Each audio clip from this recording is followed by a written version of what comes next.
এটা এপ্রিল মের তপ্ত দুপুর মেট্রো স্টেশন।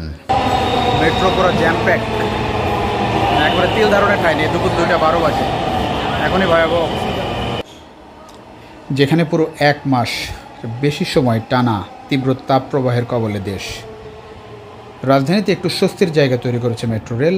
শীতাতপ নিয়ন্ত্রিত গণপরিবহনে তিল ধারণের ঠাঁই নেই। সেদিন মেট্রো রেলের ছোট্ট একটি জার্নি করেছে মেট্রো রেলে ফার্মগেট থেকে কারওয়ান বাজার। একেবারেই ধরেন 1 কিলোমিটারেরও কম পথ। তারপরেও ফার্মগেটে যাওয়ার পর মনে হচ্ছে যে মেট্রো রেলে যাই, এসি আছে ভেতরে, শান্তি লাগবে। ভেতরে উঠে দেখি আসলে তিল ধারণের ঠাঁই নেই। দেখতে পাচ্ছেন অবস্থা, অনেক মানুষ। দুপুর তখন একেবারেই ভর দুপুর, দেখতে পাচ্ছেন অবস্থা। মানুষ এর মধ্যেও স্বস্তি নিয়ে পথ চলেছে মেট্রো রেলে। একেবারেই তিল ধারণের ঠাঁই নেই মেট্রো রেলে, যাতে করে স্পষ্ট হচ্ছে দিন দিন মেট্রো তার আস্থার জায়গা আরও বাড়ছে যাত্রীদের কাছে। বিশেষ করে এই গরমে সেটি আরও বেশি অনুভূত হয়েছে রাজধানীবাসীর কাছে। যত বেশি মানুষ মেট্রোতে চলাচল করবে তো তত বেশি মেট্রো সফল হবে, যে প্রত্যাশা শুরু থেকেই ছিল।